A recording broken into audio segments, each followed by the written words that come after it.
Oil plays a vital role in engine operation and lifespan.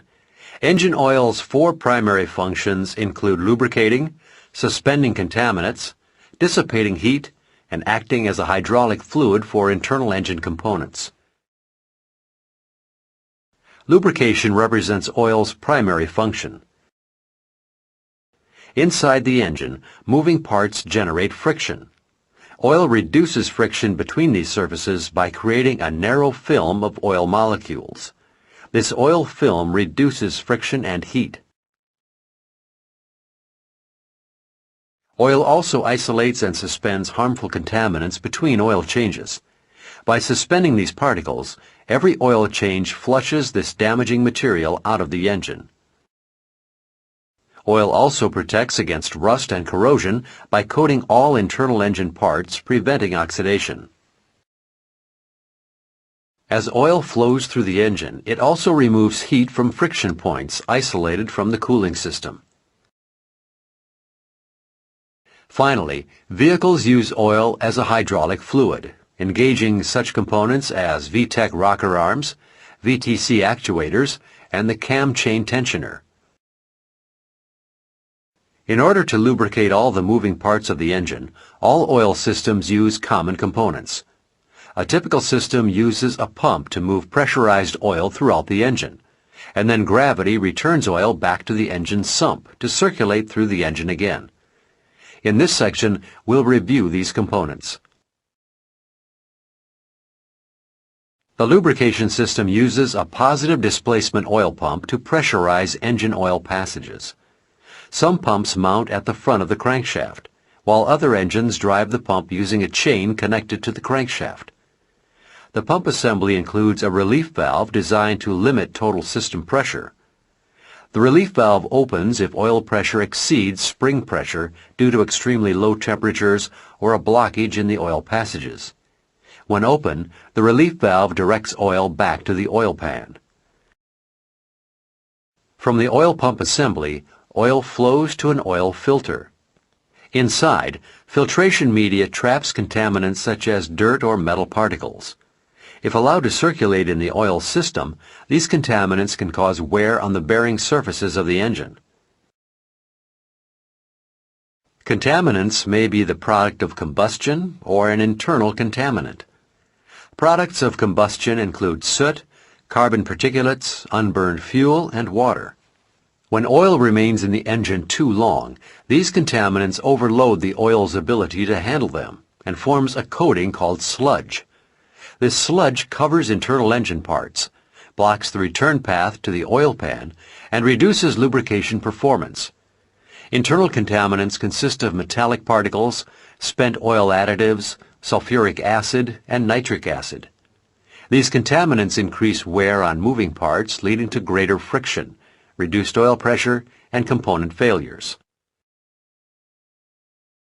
Some contaminants can plug the media inside the oil filter. When this occurs, the oil filter allows less oil to flow to the engine and reduces oil pressure. To prevent a blocked filter from starving the engine of oil, the oil filter includes a bypass valve. Should the filtration media block too much oil flow, the bypass valve opens, allowing unfiltered oil past the blockage. While the oil filter removes solid contaminants from the engine crankcase, the positive crankcase ventilation, or PCV system, removes gaseous contaminants. These contaminants include combustion gases that leak past the piston rings and water vapor formed through condensation. The PCV system draws in filtered air and uses engine vacuum to send crankcase vapors into the combustion chamber. This reduces sludge formation and helps increase engine oil life. Some engines use an engine oil cooler at the filter to transfer heat into the cooling system. One coolant line delivers coolant to the oil cooler, while a second line sends the coolant and heat into the engine water jacket. From the oil filter, engine oil travels through oil passages. Manufacturers machine each engine part so that oil passages match up from component to component. Because of this, always consider oil passages when positioning gaskets during engine assembly. In some cases, an oil passage includes an oil control orifice. This device reduces oil flow when installed in an oil passage. Whenever you disassemble an engine, keep track of these orifices. If you replace a block, be sure the new block has the correct oil control orifices, or transfer the orifices from the original block to the new engine before reassembly. Most oil passages end at a bearing. Bearings typically include a wear surface on the rotating component and a bearing surface. The bearing surface may be a machined surface on the component or a replaceable bearing shell. Between the two components, a tiny gap allows a narrow film of oil to isolate the parts. To deliver oil to this gap, bearings include a hole in their face. From this delivery point, oil fills the space between the shaft and bearing. From here, oil drains from the bearing edge and returns to the oil pan. As the oil flows from the friction surface, it removes heat and impurities. When assembling engines, make sure the oil hole in each bearing correctly matches the oil passage. If an oil passage on the bearing is in the wrong location, no oil flow occurs and the bearing will fail. A few oil passages end with oil jets, located on the block underneath the pistons. These oil jets spray oil into the cylinder to lubricate the cylinder walls and cool the piston bottom. The final system component is in the cylinder head, where oil passages feed oil to cam-controlled solenoids. When energized, these solenoids hydraulically operate VTEC pistons or a VTC actuator. Oil system faults include oil leaks and pressure problems. Oil leaks occur due to faulty mating surfaces, defective seals, and cracked or porous engine castings. Oil pressure problems include low pressure caused by wear, low pressure from low oil levels, or excessive pressure readings caused by oil system blockages. Problems in the oil system start with the basics. For instance, the correct oil fill level is critical for proper oil system function. Too much oil can interfere with crankshaft rotation. This can aerate the oil, leading to low oil pressure and possible engine damage. Excessive oil can also cause idle vibration, power loss, or even limit engine RPM. Finally, excessive engine oil may increase crankcase pressure, forcing oil out of the engine through seals or gaskets. Low oil level causes different symptoms. Hard braking or cornering can expose the oil pickup, drawing air into the oil pump and dropping system pressure. A low oil fill also reduces the system's ability to dissipate heat, increasing overall crankcase temperatures. For all of these reasons, always check the engine oil level before further troubleshooting. Oil leaks represent the most common oil system fault. Because oil does not evaporate and clings to vehicle components, the source of a leak can be very difficult to locate. To begin troubleshooting leaks, first perform a visual inspection. Look for oil trails at the bottom of the engine, up to the leak source. Keep in mind that most leaks do not occur without oil pressure. Because of this, starting the engine may create a steady drip from the leak. Leaks can also be checked using metal check spray. To use metal check, first clean and dry the area you want to test, and then spray metal check onto the test area. Any oil that contacts the test powder will turn a dark color, highlighting the source of the leak. Note, if the engine is not perfectly dry before testing, the metal check will identify the liquid cleaning solvents rather than an oil leak. If the engine was dry and no leaks appear after applying the powder, idle the engine or take the car on a test drive. This may force enough oil from the leak to activate the metal check. Once you've isolated a leak, determine the root cause of the problem before attempting repair. When the leak occurs at a flat gasket between two mating surfaces, make sure the sealing surfaces are flat and square before replacing the gasket. Also make sure the surfaces are clean during reassembly. Chunks of carbon or metal can hold sealing surfaces apart, causing leaks. Repair any problem you identify prior to reassembly.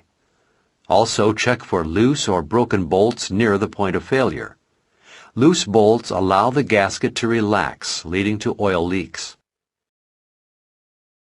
If the leak occurs at a seal, make sure the seal is seated squarely in its bore, and inspect the rotating component for nicks or grooves. If the seal contact face has any damage, replace the rotating component. In rare cases, the engine may have a porous casting, which allows oil to seep through the engine walls. In some cases, these problems can be repaired using an epoxy patch. The best repair is to replace the component. As stated earlier, oil pressure faults may result in too much pressure or too little oil pressure. Low oil pressure can occur when air enters the suction side of the oil pump. Both low oil levels and internal leaks can cause this fault. To prevent suction side problems during engine assembly, make sure the pickup is properly sealed, mounted tightly, and the pump rotors have been primed with a thin coat of oil. These steps will provide a tight seal on the oil pump suction side, preventing oil starvation at startup. Finally, low oil pressure occurs when sludge builds up on the oil pickup screen, reducing oil flow to the pump. On some engines, you may be able to inspect the pickup screen by removing the drain plug, but the inspection typically requires oil pan removal. As we stated earlier, oil pressure also drops as internal engine components wear. Wear creates excessive clearance, reducing resistance and allowing oil pressure to bleed away. Our service manuals include engine inspection procedures for bearings and oil pumps. Low engine oil pressure can cause VTEC engagement problems or VTC position faults. If overall oil pressure drops, these faults may cause the PCM to set a DTC. The VTC or VTEC solenoid filter screen can also illuminate the mill. Sludge or other blockages can isolate the VTEC system even when overall system pressure is good.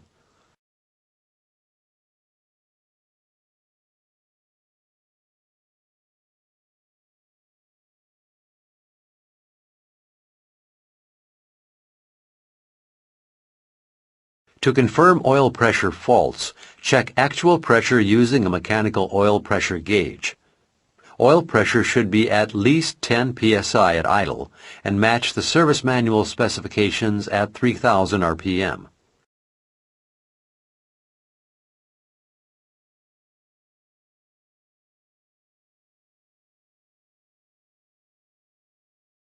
When owners complain of excessive oil consumption without any visible leaks, use the job aid designed to track oil consumption. The test begins immediately after an oil service and asks the customer to record the amount of oil consumed during the testing period at each fuel fill. The test should track oil consumption for twice estimated consumption mileage of the vehicle. Keep in mind that the test depends on the customer correctly measuring the oil they have added to the engine. To reduce test variations, consider asking the customer to bring the vehicle to the dealership for each oil check. The job aid also includes a flowchart to identify oil consumption faults following a logical step-by-step procedure. This procedure identifies oil consumption faults such as bad valve stem seals, bad piston rings, or scored cylinder walls. This concludes our coverage of the lubrication system. We hope this information helps you understand how the system functions and how to correctly troubleshoot and repair the oil system.